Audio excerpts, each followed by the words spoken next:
Bon Bruno, merci de m'accueillir dans ta tisanerie. Et voilà, nous voilà. Le magique de l'Université Cato Lyon. Voilà, c'est un nouveau lieu. Et donc c'est un lieu où on fait différemment, donc tu m'as invité pour jouer à un nouveau jeu. Oui, j'ai un jeu de cartes. C'est ce que j'appelle moi, c'est ma boîte à mots. La boîte à mots. La boîte à mots. 54 mots. 54 mots. 54 J'en mots. tire un au hasard. Donc c'est des mots un peu à la mode dans le domaine de l'enseignement. De l'enseignement, du learning, numérique. Alors, il y en a un peu de toutes sortes. Big data. Tu vois, voilà. Collaboratif. Voilà. Oh bah, tiers-lieu, voilà, ouais, c'est vraiment à la mode. Humanité numérique, oh là là Voilà. là, la fracture numérique, ouais. Tu vois, apprentissage, alors ça c'est un peu intemporel, mais voilà. Bah oui, sécurité, mais infrastructure. Donc il y a plein de mots. Traces, informel, Voilà. métacognition. Ah ouais, non mais attends. Voilà. La boîte à mots, il y a plein de mots. Il y a plein de mots. Donc on a dit qu'on allait jouer tous les deux. Alors, on va jouer tous les deux. Alors, je vais te raconter quand même l'histoire de ce jeu. Ouais, on va raconter. Parce qu'il y a un monsieur qui s'appelle Franck Lepage, Oui. qui fait un spectacle Oui. où il a fait la même chose, mais lui, il l'a fait avec des mots un peu du monde du travail social. C'est un spectacle humoristique. Et j'avais trouvé ça très bien pour montrer que l'on pouvait, avec les mots, dire tout et n'importe quoi, et surtout tout et son contraire. Car ce que nous allons faire, le jeu va consister à ce que tu me choisisses 15 cartes au hasard. Ah, c'est moi qui... 15 cartes. Oh, c'est génial. Allez, tu vas choisir 15 cartes. Allez, prends-moi 15 cartes. 15 cartes. Au hasard, on va faire au hasard. Je fais le au hasard, hein, et puis tu me donnes 15 cartes, quoi. Tu vois. Alors, je vais en prendre... Voilà. Il y en a 3. Ah ouais, puis c'est pas pratique, hein, t'as vu. Ça glisse pas, Trois. Ben non, j'ai pas encore trouvé le bon support, tu vois. 6. 6. Tu regardes pas, hein, Non, je ne regarde pas. 6, 9. 6, 9, voilà. On va mettre des trucs un peu compliqués, quoi. Voilà. Ah oui, celui-là il est bien.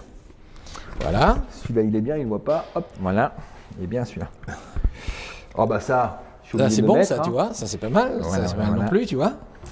Non, si, c'est pas mal, ça. C'est pas mal, c'est... Voilà, comme ça, tu vois. T'as des cases? Allez, là, encore deux. Encore deux. Vas-y, encore deux. Tu es obligé. Encore deux. Je suis obligé, là. Hop, voilà, je te dis pas. Le mot à la mode. Le dernier. Allez, le dernier. Encore un bon mot à la mode. Hop, et voilà. Et voilà. Alors maintenant, ce qu'on va faire, c'est qu'une fois qu'on a tous ces mots-là, Tu me les mélanges? je les mélange. Hein. Moi, il n'y a pas d'ordre prévu au départ. Simplement, ce qui va se passer, c'est que je vais prendre tous ces mots. Ouais. Et puis, on va d'abord dire, on va s'imaginer, toi et moi, que nous avons à convaincre un public des bienfaits du numérique dans le monde éducatif, dans le monde de la formation. va changer votre vie. Voilà. Le numérique va changer votre vie. Alors, nous y allons.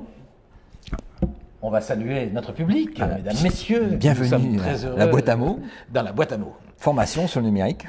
Voilà. Dans notre ère, dans laquelle les médias sont omniprésents et où nous découvrons de nouveaux tiers-lieux, il semble particulièrement intéressant de tourner notre regard vers les humanités numériques. En effet, il nous faut lutter contre la fracture, contre les fractures numériques. Parce que, évidemment, chacun de nous doit pouvoir bénéficier d'une culture numérique.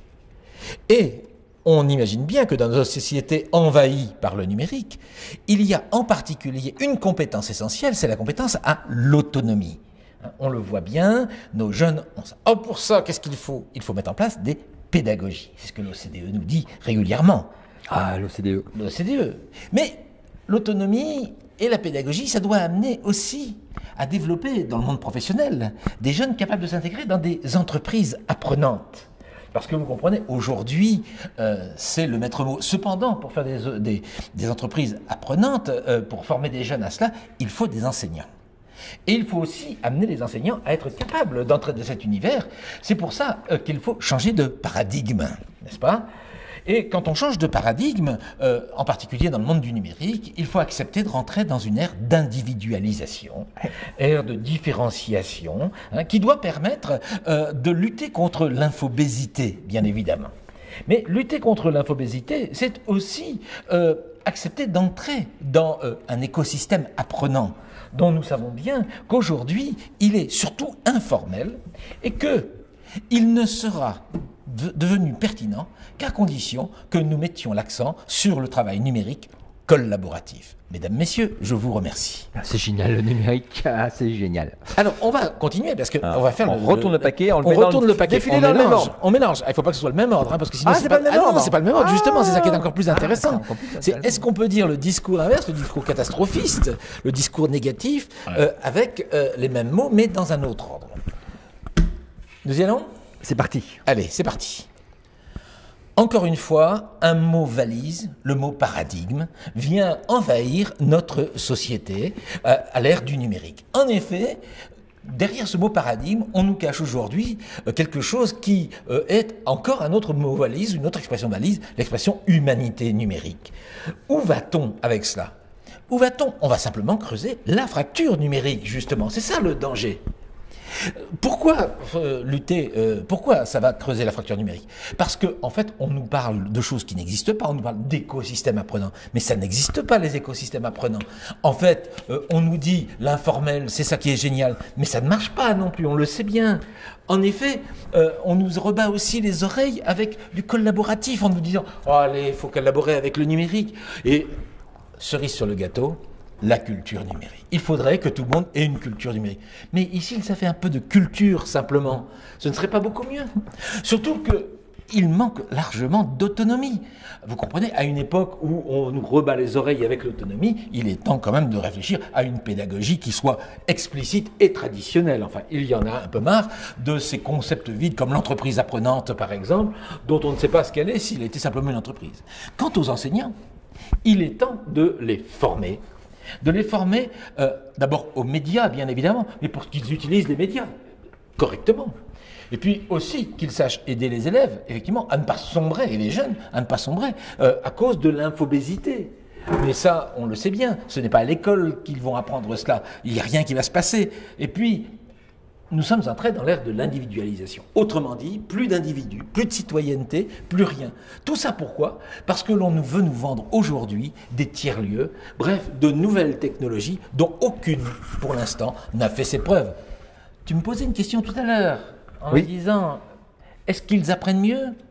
Est-ce qu'ils ont de meilleurs résultats? Oui, avec le numérique. Ben, la question reste posée. Non, pas de différence significative. Pas de différence d'après significative. certaines études. Alors, au-delà de l'exercice, merci Bruno, cette démonstration magistrale, ça m'a amusé, j'ai fait le facétieux.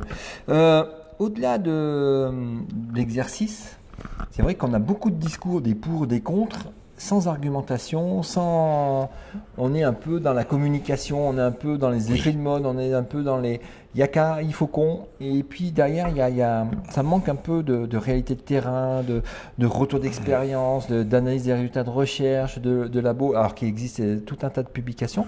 C'est un peu, vous avez tous été confrontés, on est tous confrontés à des conférences, à des colloques, dans des discours ministériels, dans des discours de présidents d'université, des choses comme ça. Du blablabla pour, du blablabla contre, mais ça correspond à rien, quoi. C'est un peu le souci aujourd'hui. C'est un peu le souci. Alors, tu dis, il y a beaucoup de travaux. En fait, la question, c'est que souvent les travaux sont tellement situés localement, précis, qu'il est difficile de généraliser. Et puis, il y a autre chose, c'est que pour beaucoup de décideurs, ce domaine-là, c'est un domaine qui fait rêver, qui fait fantasmer. Un décideur ne peut pas rater. Mais on est tous experts en éducation, on a tous passé 20 ans à l'école. Alors, on a tous passé 20 ans dans une école, on a tous un smartphone, on est expert. Donc, à mon avis, on peut tous dire n'importe quoi, et sur l'éducation, et sur le numérique. Surtout qu'on a un tas de mots, là j'ai 54 mots valises quand même. On peut les retourner dans tous les sens, ces mots-là. On peut demander, d'ailleurs, je pense que ce serait bien pour former des enseignants, de leur faire le même exercice, c'est-à-dire que tu prends 10 mots et puis tu nous fais une petite conférence avec les 10 mots, en 180 secondes par exemple. Ça pourrait être bien pour nos enseignants, pour les former, de voir s'ils sont capables de te tenir le discours, mais aussi, évidemment, de leur faire tenir le discours inverse. Parce qu'il me semble bien que l'un des fondements de la formation, je dirais, au discours, pour les gens qui font les grandes écoles qui servent à devenir responsables, c'est en particulier, c'est en partie plutôt, basé sur cette capacité à tenir le discours de l'autre, le discours inverse de ses propres convictions, l'important étant d'utiliser des mots suffisamment valises pour que ça ne coûte rien et que ça ne risque pas de faire autre chose que de la polémique, mais en tout cas surtout pas de preuves. Ouais. Alors ça c'est un souci. Puis il y a Alors, c'est pas nouveau, hein. Il y a des légendes urbaines qui traînent depuis les années 50 ou 60. Oui, hein. oui. Le fameux diagramme, comment il se présente ça? J'apprends 10% Oui, de ce que 10% j'écoute, de ce que- voilà. 20% de ce que j'écris, 30% de ce que je patati patata et 90% de ce que j'enseigne. Ça fait des dizaines d'années que ça traîne, c'est complètement bidon. C'est démontré que c'est bidon. Et ben, il y a toujours sur Twitter des gars qui débarquent. Oh, regardez, c'est génial. Bon. Ah, voilà. Eh ben, tu écoutes les conférences d'Elena Pasqualini sur les neuromythes, par exemple. Ouais. Tu vas en trouver comme ça à l'appel. Et c'est incroyable. Incroyable. Tu as deux choses. Tu as les neuromythes, donc les illusions du style de celles que tu viens d'évoquer. Et puis, il y a les discours vides. Les discours vides qui sont basés sur des mots, sur des expressions. Et puis, c'est tout. Le mieux, c'est. Maintenant, le numérique, ça sert à rien. Rien ne vaut la crème, monsieur. Voilà, Bien sûr. voilà. Il y a un bon apprentissage par cœur, les étudiants en... Bah tiens, on est dans une salle un peu spéciale là ici, tu vois. Eh ben, on Il n'y a pas de craie. Non, il n'y Tu a peux pas de apprendre, il craie. n'y a pas de craie. Il y a à la rigueur un tableau et encore. Mais par contre, les étudiants peuvent se déplacer. Tu te rends compte, les chaises sont roulantes. Petite anecdote, tu mets des chaises roulantes dans une salle, tu mets des profs dedans. Tu sais à quoi ils jouent? Non. Aux autotamponneuses.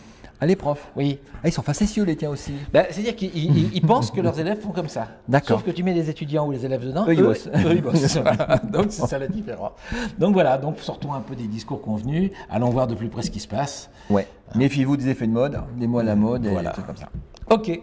Merci Bruno. Merci Bah, alors voilà, beaucoup. c'était la petite causerie pour l'été. Voilà. Bon été, bonnes vacances. Bon été, bonnes vacances. Si vous voulez jouer, vous pouvez. Hein, je peux vous fournir Ah, les tu 54 télécharges mots. Je peux vous les mettre en téléchargement si vous voulez. Alors c'est en lien sous la vidéo. Voilà. Merci prochaine. beaucoup. À la prochaine.